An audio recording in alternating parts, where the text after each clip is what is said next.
Di sebuah desa yang terlihat biasa, tidak semua rezeki datang dari kerja keras. Ada yang datang dari perjanjian. Perjanjian yang katanya tidak butuh tumbal, tidak mengambil nyawa siapapun. Dan justru itu yang membuatnya lebih berbahaya. Karena yang diambil bukan orang lain, tapi dirimu sendiri. Ini adalah kisah tentang seorang ibu yang hanya ingin menyelamatkan anaknya. Tapi tanpa sadar, justru menyerahkan sesuatu yang lebih berharga dari nyawa. Sedikit demi sedikit, tanpa terasa, tanpa bisa dihentikan. Dan saat semuanya selesai, yang tersisa bukan lagi manusia. Karena ada perjanjian yang tidak pernah benar-benar berakhir. Malam itu hujan turun pelan di sebuah desa kecil di pinggiran kota. Lampu jalan redup, sepi. Hanya suara serangga dan angin yang masuk lewat celah-celah rumah kayu tua. Di dalam rumah itu, Sari duduk sendirian. Tangannya gemetar memegang buku catatan utang. 23 juta, gumamnya pelan. Suara itu hampir hilang tertelan suara hujan. Di depannya ada amplop kosong. Tak ada uang, tak ada harapan. Di dapur, panci kosong menggantung. Sudah 2 hari dia dan anaknya makan seadanya. Anaknya, Raka, tidur di kamar kecil. Tubuhnya kurus, nafasnya pelan. Sari menatap ke arah kamar itu, lama. Matanya mulai berkaca-kaca. Kalau begini terus, kita bisa mati pelan-pelan, bisiknya. Awal dari keputusasaan. Sari bukan orang malas. Dia sudah mencoba segalanya. Jual gorengan, sepi. Jadi buruh cuci, dibayar telat. Pinjam ke tetangga, sudah tidak ada yang mau. Bahkan, dia pernah mencoba pinjam ke koperasi. Jawabannya cuma satu. Jaminannya apa? Dan Sari tidak punya apa-apa lagi. Seminggu lalu, saat Sari sedang mencuci di sungai, dia mendengar 2 ibu-ibu berbisik. Kamu tahu nggak? Si Bulina sekarang kaya banget. Iya, padahal dulu lebih susah dari kita. Kata orang sih, dia ke orang pintar di ujung desa itu. Dukun. Iya, tapi katanya beda. Dia nggak minta tumbal. Sari yang sedang mencuci langsung berhenti. Air menetes dari tangannya. Tanpa sadar, dia mendengarkan lebih dekat. Nggak pakai tumbal? Tanya salah satu ibu itu. Iya, itu yang aneh. Katanya cuma perjanjian biasa. Sejak saat itu, kalimat itu terus terngiang di kepala Sari. Nggak pakai tumbal. Malam itu, setelah memastikan Raka tidur, Sari berdiri di depan pintu. Hujan masih turun. Dia menatap keluar. Lama, seolah sedang berdebat dengan dirinya sendiri. Cuma tanya, nggak apa-apa kan? Bisiknya. Tangannya perlahan membuka pintu. Jalan menuju rumah itu gelap. Bukan cuma gelap, tapi terasa berat. Seperti ada sesuatu yang menekan dada. Semakin dekat, semakin sunyi. Tidak ada suara anjing, tidak ada suara jangkrik. Aneh. Akhirnya Sari sampai. Rumah itu berdiri sendiri di antara pepohonan. Tua, dindingnya hitam, lampunya redup kekuningan, dan pintunya terbuka sedikit. Seolah sudah menunggu. Pertemuan pertama. Sari berdiri di depan pintu. Jantungnya berdetak cepat. Dia mengetuk pelan. Tidak ada jawaban. Tapi pintu itu terbuka sendiri. Perlahan. Sari mundur sedikit. Numpang tanya. Suaranya gemetar. Dari dalam rumah keluar suara berat. Masuk saja. Sari menelan ludah dan masuk. Di dalam bau dupa menyengat. Ruangan gelap. Hanya ada beberapa lilin menyala. Di tengah ruangan duduk seorang pria tua. Rambutnya panjang, matanya tajam. Tapi anehnya tenang. Dia tersenyum. Kamu butuh uang. Bukan bertanya, tapi memastikan. Sari kaget. Iya, Pria itu mengangguk pelan. "Semua yang datang ke sini pasti butuh sesuatu. Nama saya Pak Wiryo," katanya. Sari duduk perlahan di depan pria itu.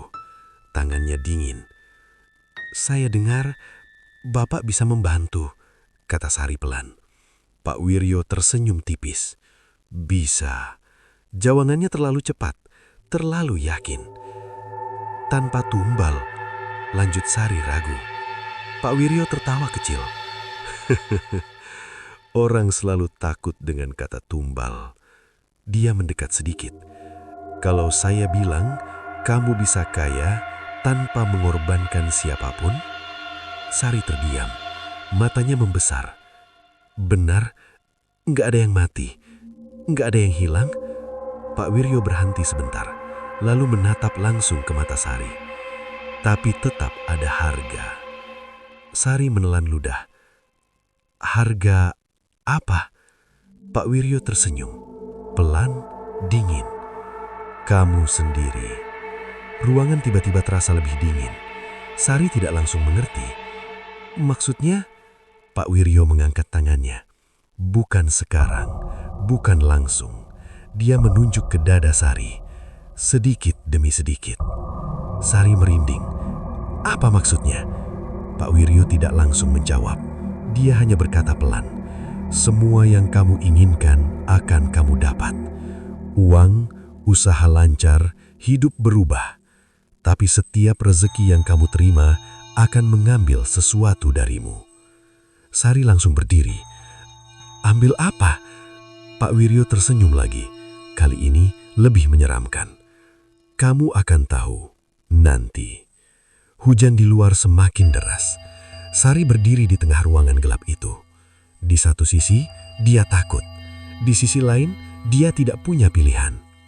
Pak Wiryo membuka sebuah kotak kecil. Di dalamnya ada kain hitam dan sesuatu yang berkilau. "Kalau kamu setuju, kita mulai malam ini," katanya pelan. Sari menatap kotak itu. Tangannya gemetar.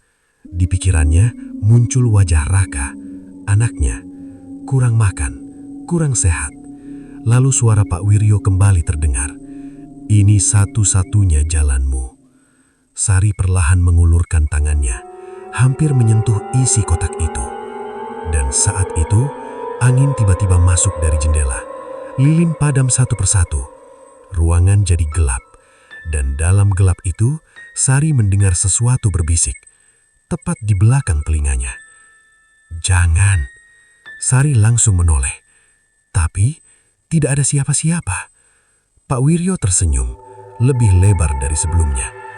"Kadang-kadang ada yang mencoba menghalangi. Pertanyaannya, kamu mau dengar mereka atau tetap memilih hidupmu?" Sari membeku. Tangannya masih di atas kotak itu. Dan pilihan itu akan mengubah segalanya. Lilin-lilin di ruangan Pak Wiryo kembali menyala, satu persatu, seolah tidak pernah padam. Sari masih berdiri kaku, tangannya menggantung di atas kotak hitam itu. Bisikan tadi masih terasa jelas di telinganya. "Jangan." Suaranya lirih, tapi terasa dekat, terlalu dekat. Sari menelan ludah. "Pak, tadi itu suara siapa?" tanyanya pelan. Pak Wiryo tidak langsung menjawab. Dia hanya tersenyum tipis. Kadang, yang lemah memang suka menakut-nakuti. Jawaban itu tidak menenangkan, malah membuat dada Sari makin sesak. "Kalau kamu ragu, pulang saja," lanjut Pak Wiryo santai. "Tapi besok, hidupmu tetap sama." Kalimat itu seperti menusuk. Sari langsung teringat. Utang, anaknya, perut kosong, tatapan orang-orang yang mulai menjauh. Tangannya perlahan turun dan menyentuh isi kotak itu. Dingin, sangat dingin, seperti menyentuh sesuatu yang bukan benda biasa. Pak Wiryo langsung mengambil kain hitam itu. Di dalamnya ada gelang kecil berwarna kusam, seperti besi tua. "Tangan kiri," katanya. Sari menurut. Gelang itu dipasangkan di pergelangan tangannya. Begitu menyentuh kulit, Sari langsung meringis. Ah, panas. Padahal logamnya dingin. Pak Wiryo mengambil pisau kecil. Sari langsung refleks menarik tangannya. "Tenang," katanya. "Ini bukan tumbal. Dia hanya menggores sedikit ujung jari Sari." Setetes darah keluar, diteteskan ke gelang itu. Seketika, gelang itu seperti menyerapnya. Hilang, tanpa bekas. Ruangan tiba-tiba terasa hening. Lebih hening dari sebelumnya. Pak Wiryo menutup mata. Mulutnya komat-kamit. Bahasa yang tidak dimengerti. Lalu, brak! Suara keras dari luar. Seperti sesuatu jatuh. Sari kaget. "Pak, itu apa?" "Sudah selesai," potong Pak Wiryo cepat. Pak Wiryo menatap Sari. "Dalam. Mulai besok, hidupmu berubah." Sari menatap gelang itu. Perasaannya campur aduk. Takut, tapi juga berharap. "Apa yang harus saya lakukan?" tanya Sari. Pak Wiryo berdiri. "Tidak perlu apa-apa." Dia tersenyum. Itu yang membuat perjanjian ini berbeda. Sari mengerutkan dahi. "Terus, bayarnya kapan?" Pak Wiryo diam sebentar, lalu berkata pelan, "Sudah mulai." Sari langsung merinding. "Maksudnya?" Pak Wiryo tidak menjawab. Dia hanya menunjuk pintu. "Pulanglah, anakmu menunggu." Keesokan paginya, Sari bangun dengan perasaan aneh, ringan, seperti beban di kepalanya hilang. Dia melihat gelang itu. Masih ada, tapi terasa biasa saja sekarang. Dia keluar rumah, dan sesuatu langsung terasa berbeda. Tetangganya, Bu Rini, yang biasanya cuek, tiba-tiba menyapa. Sari, lagi butuh kerjaan nggak?" Sari kaget. Iya, kebetulan ada yang cari orang buat bantu warung. Mau?" Sari langsung mengangguk cepat. Hari itu, Sari langsung dapat kerja. Upahnya cukup besar, bahkan lebih dari biasanya. Pemilik warung itu juga aneh. Baik, terlalu baik. "Kalau rajin, nanti saya tambah gaji," katanya. Sari hampir tidak percaya. Malamnya, dia pulang membawa makanan banyak. Raka makan dengan lahap. Sudah lama Sari tidak melihat itu. Matanya sampai berkaca-kaca. Dia tersenyum. Untuk pertama kalinya setelah lama. "Mungkin ini jalan keluar," bisiknya. Tapi malam itu, saat Sari sedang mencuci piring, dia berhenti. Tangannya terasa aneh. Dia melihat telapak tangannya. Kosong. Tapi, entah kenapa terasa seperti ada bagian yang hilang. Dia mencoba menggenggam. Masih bisa. Tapi sensasinya tidak sama. Mungkin capek, gumamnya. Dia mengabaikan. Besoknya, Rizky datang lagi. Lebih banyak. Warung makin ramai. Sari dipuji. Bahkan diberi uang tambahan. Tapi, sesuatu mulai berubah. Saat Raka memanggil, "Bu," Sari menoleh. "Tadi Raka bilang apa?" Raka bingung. "Loh, aku udah panggil dari tadi." Sari diam. Dia merasa sempat tidak mendengar. Padahal jelas Raka bicara. Malam itu, Sari duduk sendiri. Dia mencoba mengingat sesuatu. Hal sederhana. Nama tetangga sebelah. Dia diam lama. Lama sekali. Siapa ya? Jantungnya langsung berdetak cepat. Dia lupa. Padahal tiap hari bertemu. Tangannya gemetar. Dia langsung melihat gelang itu. Dan untuk pertama kalinya, dia sadar. Ucapan Pak Wiryo terngiang. "Setiap Rizky akan mengambil sesuatu darimu." Sari menelan ludah pelan. "Ambil apa?" Saat itu, angin malam masuk lewat jendela. Dan suara itu kembali. Lebih jelas dari sebelumnya. Kamu sudah mulai menghilangan. Sari langsung berdiri. Siapa? Tidak ada jawaban. Tapi kali ini, dia tidak merasa sendirian. Sari menatap tangannya, lalu ke arah kamar Raka, lalu kembali ke gelang itu. Air matanya mulai jatuh, karena sekarang dia mulai sadar ini bukan soal tanpa tumbal, tapi sesuatu dalam dirinya benar-benar sedang diambil, sedikit demi sedikit. Dan yang paling mengerikan, dia bahkan tidak tahu apa saja yang sudah hilang. Malam itu terasa lebih sunyi dari biasanya. Sari duduk di lantai ruang tamu. Lampu menyala, tapi terasa redup. Di tangannya, gelang itu masih melingkar. Diam, seolah tidak melakukan apa-apa. Tapi Sari tahu sekarang, itu tidak diam. Sari mengambil segelas air. Tangannya masih sedikit gemetar. Dia minum. 1 tegukan. 2. Lalu dia berhenti. Keningnya berkerut. Dia melihat gelas itu. Dia minum lagi. Banyak. Tidak ada rasa. Tidak dingin. Tidak segar. Tidak ada apa-apa. Jantungnya langsung berdegup cepat. Kenapa aku nggak ngerasa apa-apa?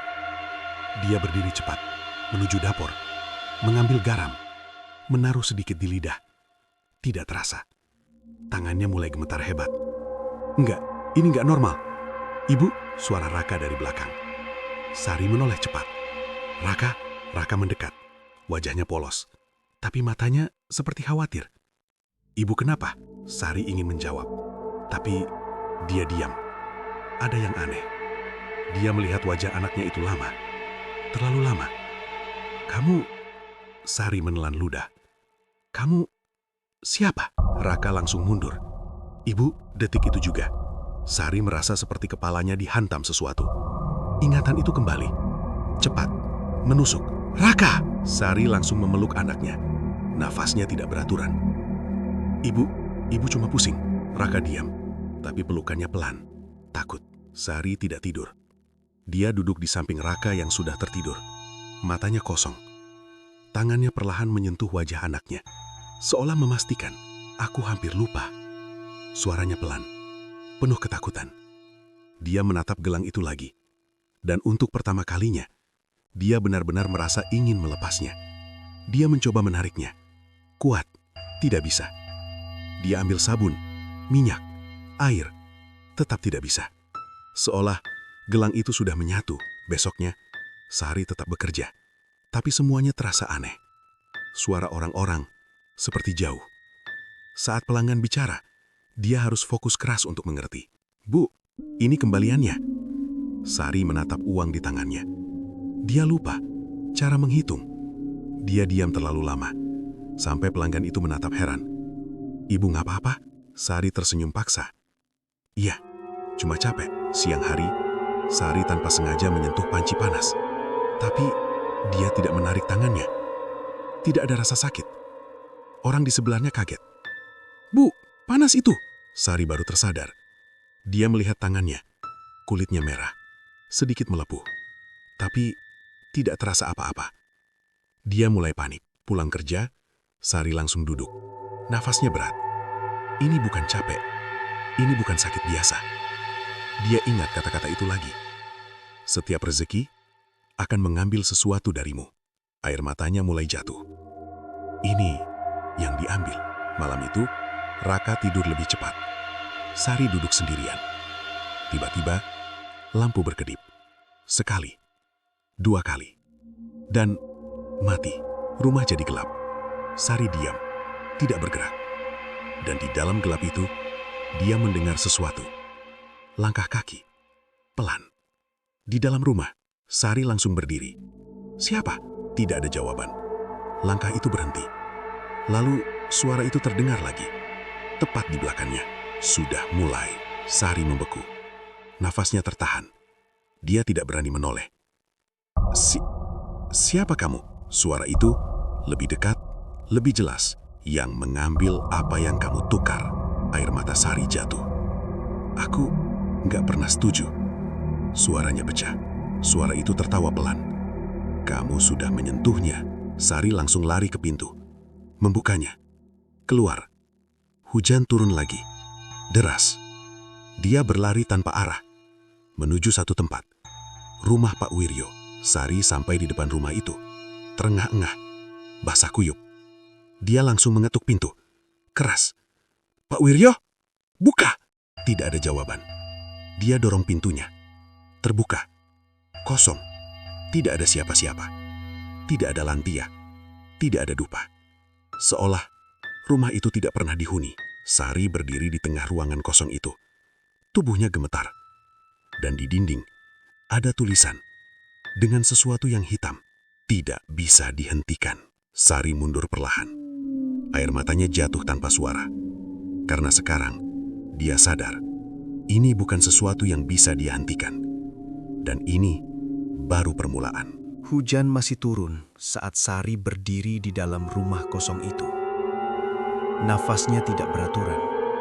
Matanya menatap tulisan di dinding. Tidak bisa dihentikan. Tulisan itu seperti masih basah, seperti baru saja dibuat. Sari mundur pelan. Kakinya lemas. Aku harus pulang. Satu-satunya pikiran yang tersisa. Raka. Perjalanan pulang terasa lebih jauh, lebih gelap, lebih sunyi. Sari berlari, sesekali hampir jatuh. Sampai akhirnya, dia sampai di depan rumahnya. Pintu terbuka sedikit. Sari langsung berhenti. Jantungnya berdetak kencang. Aku tadi nutup pintu. Perlahan, dia dorong pintu itu. Ibu? Suara Raka. Dari dalam, Sari langsung masuk. Raka! Raka berdiri di ruang tamu. Tapi, ada yang aneh. Anak itu diam. Terlalu diam. Sari mendekat. Kenapa belum tidur? Raka tidak menjawab. Dia hanya menatap Sari. Lama. Ibu? Suaranya pelan, datar. Kenapa tangan ibu dingin banget? Sari refleks melihat tangannya. Dia menyentuh pipinya sendiri. Dingin. Bukan dingin biasa, tapi seperti tidak hidup. Dia langsung menarik tangannya. Ini cuma kehujanan. Raka tetap menatap, tanpa ekspresi. Lalu, dia berkata pelan. Ibu, tadi ada orang di kamar. Sari langsung kaku. Apa? Dia berdiri di pojok. Dia lihat Raka. Nafas Sari mulai tidak beraturan. Kamu mimpi? Raka menggeleng. Pelan. Dia bisik. Sari langsung mendekat. Apa yang dia bilang? Raka diam. Lalu berkata. Katanya sekarang giliran Raka. Sari langsung memeluk anaknya. Keras. Gak ada apa-apa. Itu cuma mimpi. Tapi suaranya sendiri tidak terdengar meyakinkan. Tangannya gemetar. Matanya mulai basah. Ini salah ibu, bisiknya. Sari tidak tidur. Dia duduk di depan kamar Raka, menjaga. Tapi tubuhnya semakin aneh. Dia mencoba menggenggam. Lemah. Dia mencoba berdiri, sempoyongan, seperti tenaganya perlahan hilang. Sekitar jam 2 malam, Raka mengigau. Ibu, Sari langsung masuk.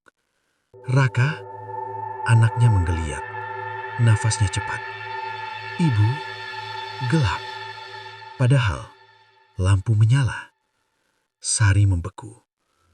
Gelap? Iya, Raka nggak bisa lihat. Dunia Sari seperti runtuh. Dia langsung mengguncang tubuh anaknya. Lihat ibu. Raka lihat ibu. Raka membuka mata, menatap lurus ke depan. Raka nggak lihat apa-apa. Sari langsung mundur. Tangannya menutup mulut. Air matanya jatuh deras. Ini nggak mungkin. Dia langsung melihat gelang itu. Dan untuk pertama kalinya, dia benar-benar mengerti. Yang diambil bukan cuma dia. Pagi datang, tapi tidak membawa harapan. Raka masih tidak bisa melihat. Tetangga mulai berdatangan. Panik. Astaga, kenapa anaknya? Semalam masih sehat kan? Sari hanya diam, tidak bisa menjawab. Karena dia tahu, ini bukan sakit biasa. Sari duduk di samping Raka. Anaknya hanya diam, takut. Ibu, iya, aku mau sembuh. Kalimat itu langsung menghancurkan Sari. Air matanya jatuh. Iya, ibu pasti sembuhin. Tapi dalam hatinya, dia tahu ini bukan sesuatu yang bisa disembuhkan. Sari berdiri, matanya berubah. Aku harus balik. Dia tahu kemana. Satu-satunya orang yang bertanggung jawab, Pak Wiryo. Malam itu, Sari kembali ke rumah di ujung desa. Tapi kali ini, rumah itu berbeda. Lampu menyala terang, pintu terbuka lebar, dan di dalam, Pak Wiryo sudah menunggu, duduk, tersenyum. Sekarang kamu datang lagi, katanya tenang. Sari langsung berteriak, kembalikan anak saya. Pak Wiryo tertawa pelan, lalu berkata, saya tidak mengambil aba-aba. Dia menunjuk ke gelang di tangan Sari. Itu yang mengambil. Sari membeku, dan Pak Wiryo melanjutkan, sekarang kamu mulai mengerti harga sebenarnya. Sari berdiri di depan Pak Wiryo. Matanya merah, tubuhnya gemetar. Balikin anak saya, teriaknya. Pak Wiryo tetap duduk tenang, seolah tidak terganggu. Saya tidak mengambil apa-apa, katanya pelan. Sari mengepalkan tangan. Bohong! Pak Wiryo menggeleng, lalu menunjuk ke pergelangan tangan Sari. Gelang itu. Perjanjian itu, katanya pelan, tidak pernah melibatkan saya setelah kamu menyetujuinya. Sari terdiam, nafasnya berat. Apa maksudnya? Pak Wiryo menatapnya dalam. Yang kamu buat bukan perjanjian dengan saya. Ruangan terasa lebih dingin, tapi dengan sesuatu yang tidak bisa kamu lihat. Sari mundur selangkah, dan sekarang dia mulai menagih. Air mata Sari jatuh. Kenapa anak saya? Pak Wiryo menghela nafas. Karena kamu mulai habis. Kalimat itu langsung menghantam. Maksudnya, ingatanmu sudah mulai hilang. Rasamu sudah mulai mati. Tubuhmu perlahan kosong. Dia berhenti. Kalau tidak ada lagi yang bisa diambil darimu, Sari menatapnya, takut. Maka yang paling dekat darimu yang akan diambil. Sari langsung jatuh berlutut. Tidak, tidak, jangan anak saya. Pak Wiryo berdiri perlahan, mendekat. Masih ada satu cara. Sari langsung menatap. Harapan kecil muncul. Apa? Pak Wiryo menunduk sedikit, berbisik. Teruskan perjanjiannya. Sari membeku. Apa maksudnya? Ambil lebih banyak. Biarkan dia mengambil semuanya dari kamu. Sari menggeleng cepat. Dengan begitu, lanjut Pak Wiryo, dia tidak perlu menyentuh anakmu. Dilema yang menghancurkan. Air mata Sari tidak berhenti. Kalau saya nggak mau, Pak Wiryo diam sebentar, lalu menjawab datar. Anakmu akan habis duluan. Sari menunduk. Tangannya mencengkeram lantai. Di kepalanya hanya ada satu wajah. Raka, anaknya, yang sekarang tidak bisa melihat. Yang tadi bilang, aku mau sembuh. Sari menangis tanpa suara. Aku, aku harus pilih. Dia melihat tangannya. Sudah dingin, sudah lemah. Sebagian dari dirinya sudah hilang.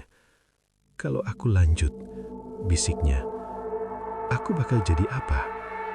Pak Wiryo menjawab tanpa ragu. Sesuatu yang tidak lagi sepenuhnya manusia. Ruangan hening, hanya suara hujan. Sari menutup matanya. Air mata jatuh.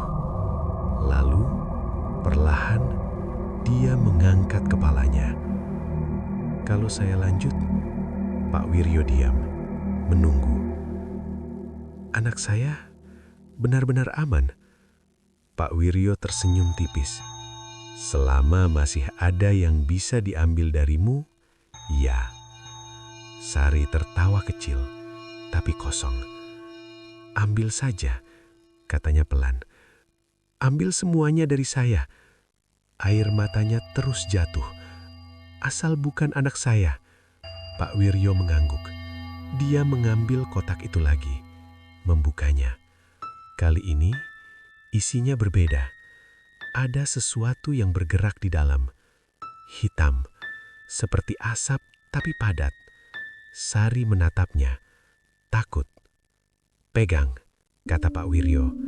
Sari ragu, tapi dia ingat Raka. Dan tanpa berpikir lagi, dia menyentuhnya. Begitu menyentuh, duar! Seperti ada ledakan di dalam kepalanya. Sari menjerit, tubuhnya jatuh ke lantai. Kejang, matanya terbuka lebar, dan di dalam pandangannya, dia melihat sesuatu.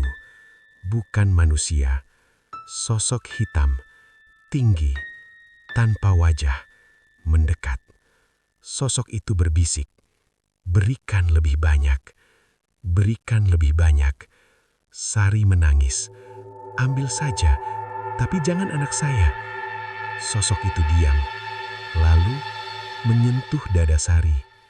Dan perlahan sesuatu keluar dari tubuhnya. Tidak terlihat, tapi terasa. Di rumah, di saat yang sama, Raka yang terbaring tiba-tiba bergerak. Matanya berkedip.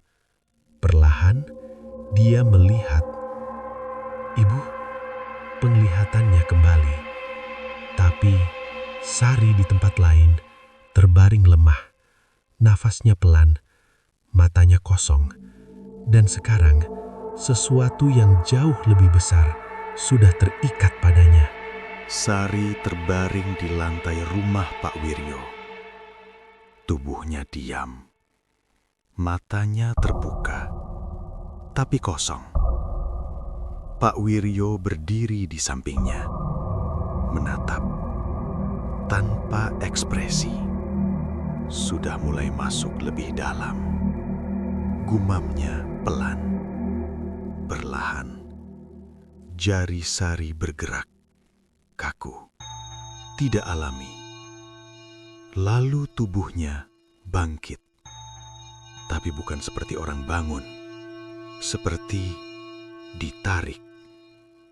Kepalanya menunduk, rambutnya menutupi wajah. Sari, panggil Pak Wiryo. Sari mengangkat kepalanya. Matanya berbeda. Kosong. Tapi bukan kosong biasa.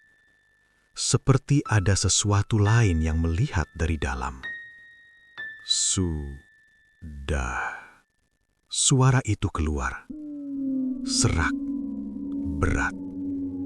Bukan suara Sari. Pak Wiryo tersenyum tipis. Bagus. Kamu mulai menerima. Sari memiringkan kepalanya. Gerakannya aneh. Lapar, katanya. Pak Wiryo mengangguk. Memang begitu. Dia butuh lebih banyak sekarang. Sari berdiri. Pelan. Langkahnya goyah. Tapi bukan karena lemah. Seperti belum terbiasa dengan tubuh itu. Apa yang harus diambil. Suaranya bergetar. Pak Wiryo mendekat, berbisik. Semua. Di saat yang sama, di rumah, Raka sudah bisa melihat lagi. Dia duduk di tempat tidur, bingung. Ibu? Dia keluar kamar. Rumah sunyi. Tapi ada yang aneh. Udara terasa dingin. Dan dinding rumah seperti lebih gelap.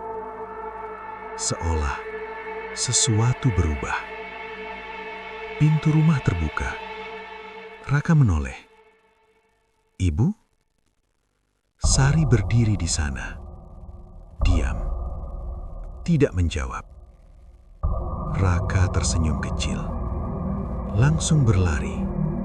Ibu! Dia memeluk Sari. Tapi langsung berhenti.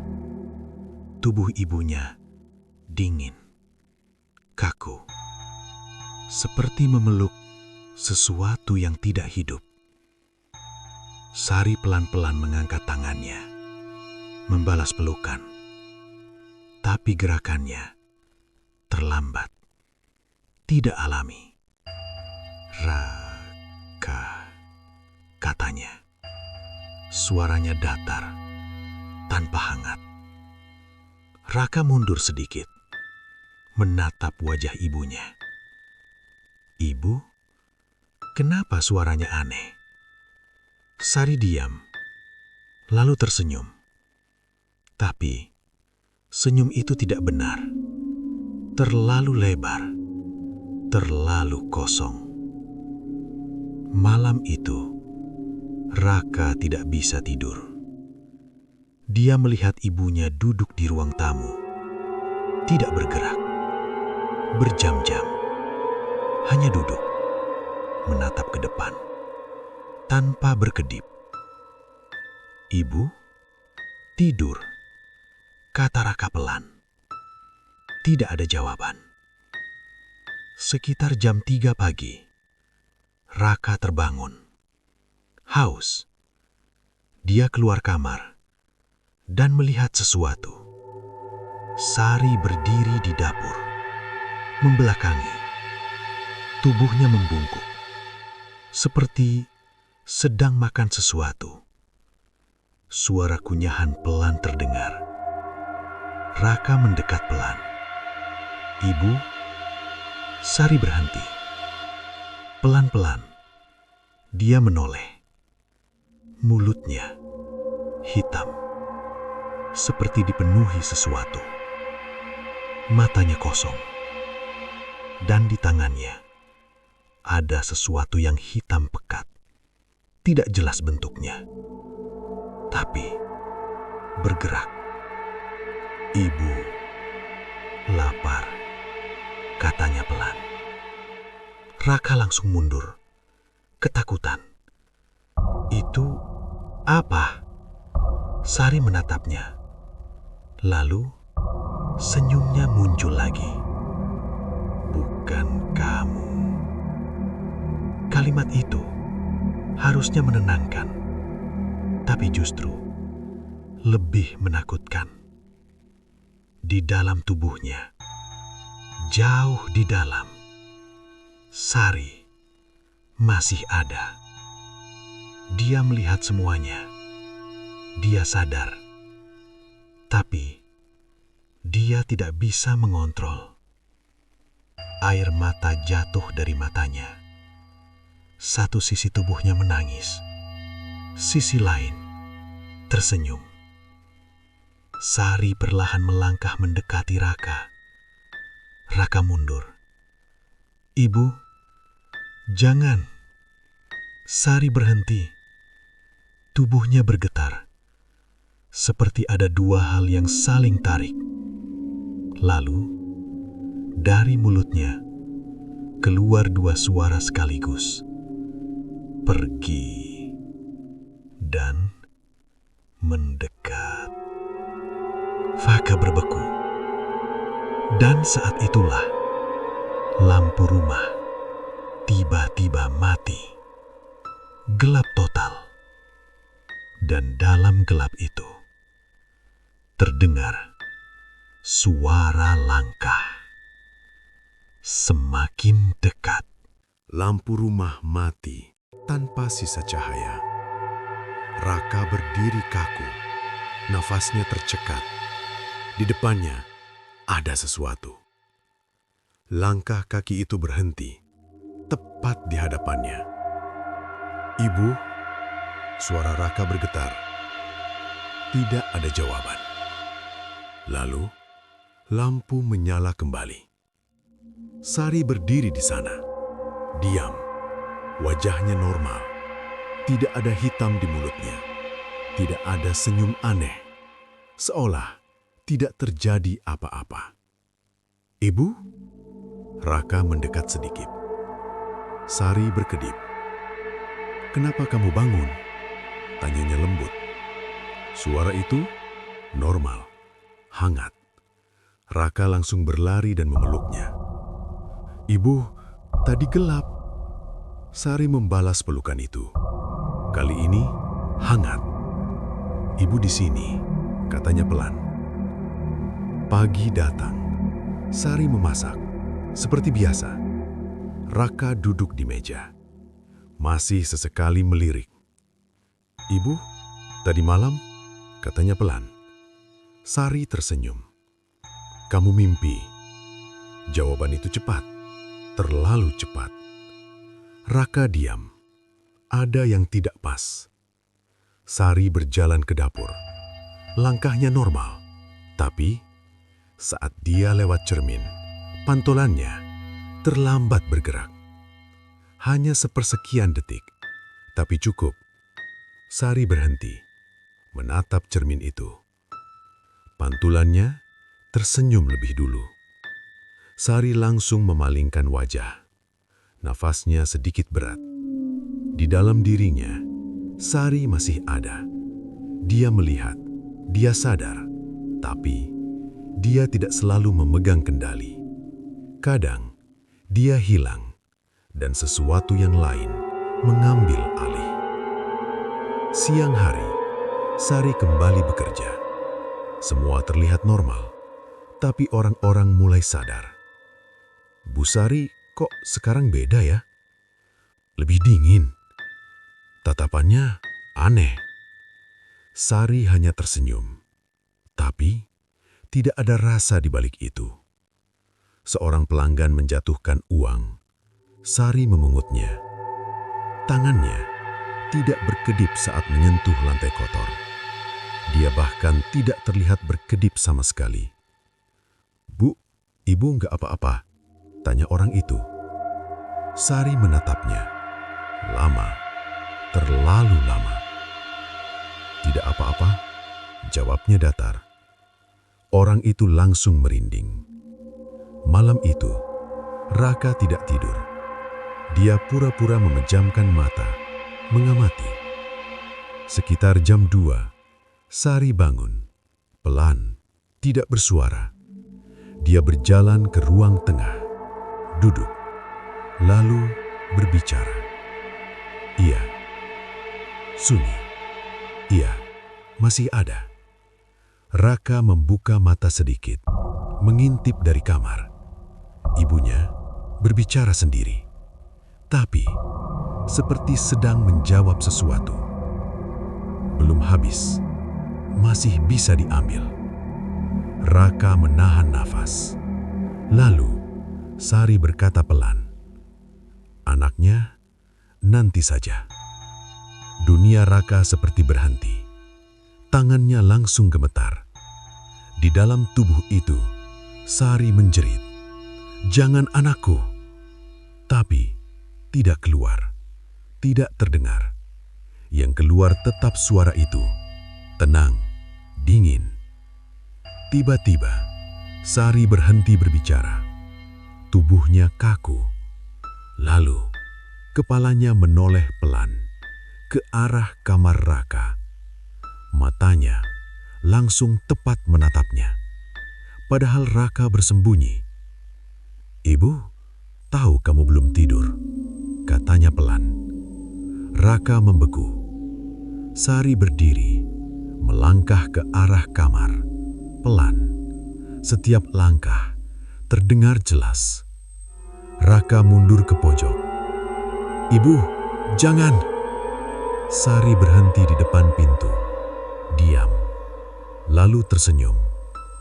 "Ibu cuma mau lihat kamu." Tapi kali ini, suaranya bukan dua lagi, bukan bergantian, tapi menyatu, dan itu lebih mengerikan. Sari melangkah masuk ke kamar. Raka menangis. "Ibu, tolong!" Sari berdiri di depannya, diam beberapa detik, lalu mengangkat tangan, seolah ingin menyentuh wajah anaknya. Dan di detik itu, air mata jatuh dari mata Sari. Satu tetes, tanda dia masih ada. Tapi senyumnya tetap muncul, dan dia berkata pelan, "Sekarang sudah hampir selesai." Malam itu terasa lebih sunyi dari sebelumnya. Tidak ada suara angin, tidak ada suara serangga. Seolah dunia ikut diam. Raka terduduk di pojok kamar. Tubuhnya gemetar. Air matanya tidak berhenti. Di depannya, Sari berdiri. Diam. Tangan yang tadi terangkat masih di udara. Air mata jatuh dari mata Sari. 1, 2. Untuk sesaat, wajahnya berubah. Lembut. Takut. "Ibu," suaranya lirih. Akhirnya terdengar. Raka langsung mendongak. "Ibu?" Sari gemetar. Seluruh tubuhnya bergetar. "Lari," katanya pelan. Di dalam dirinya, Sari berjuang. Melawan sesuatu yang jauh lebih besar. "Aku masih di sini," bisiknya. Tubuhnya bergerak mundur sendiri. Seperti ditarik. Tangannya mencengkeram kepalanya. "Pergi!" teriaknya. Raka berdiri. Bingung. Takut. "Ibu! Lari!" Raka akhirnya berlari. Keluar kamar. Keluar rumah. Kakinya gemetar. Nafasnya terengah. Dia tidak tahu kemana. Yang dia tahu, dia harus pergi. Di dalam, Sari jatuh berlutut. Menangis. Menjerit. "Jangan dia!" Tubuhnya membentur lantai. Tapi, perlahan, dia berhenti bergerak. Lalu, Sari berdiri. Pelan. Tidak ada lagi getaran. Tidak ada lagi tangisan. Matanya terbuka. Kosong. Sepenuhnya kosong. Pagi hari, tetangga mulai berkumpul. Anaknya lari semalaman. Ada apa di rumah itu? Mereka masuk pelan dan melihat Sari duduk di ruang tamu. Diam. Tersenyum. "Bu Sari?" panggil seseorang. Sari menoleh. Senyumnya lebar. "Toko buka," katanya pelan. Semua orang saling pandang. Bingung. Hari-hari berikutnya, sesuatu yang aneh terjadi. Sari membuka usaha kecil di rumahnya. Dan langsung ramai. Sangat ramai. Orang-orang datang. Terus, tidak pernah sepi. Tapi, warga mulai merasa ada yang aneh. Sari tidak pernah keluar rumah, tidak pernah tidur, tidak pernah terlihat makan. Tapi usahanya terus jalan. Raka tidak pernah kembali. Beberapa orang bilang melihatnya lari ke arah jalan besar. Beberapa bilang dia seperti dikejar sesuatu. Tapi tidak ada yang tahu pasti. Suatu malam, seorang tetangga memberanikan diri mengintip. Melihat dari jendela. Di dalam, Sari berdiri di dapur. Diam. Lalu, perlahan membuka mulutnya. Dari dalam mulutnya, keluar sesuatu. Hitam. Seperti asap. Tapi hidup. Bergerak. Dan suara itu terdengar lagi. Sudah selesai. Semua sudah diambil. Ternyata yang diambil bukan hanya rasa, ingatan, tubuh, tapi jiwa Sari itu sendiri. Dan yang tersisa hanya wadah. Warung itu tetap buka. Selalu ramai. Selalu menghasilkan uang. Tapi Sari tidak pernah benar-benar ada di sana lagi. Dan setiap malam dari dalam rumah itu masih terdengar suara. Masih bisa diambil. Selalu ada yang bisa diambil. Beberapa warga mulai percaya. Perjanjian itu belum selesai. Karena selama masih ada yang datang, akan selalu ada yang dibayar. Dan mungkin tanpa disadari, yang datang ke sana juga mulai kehilangan sesuatu.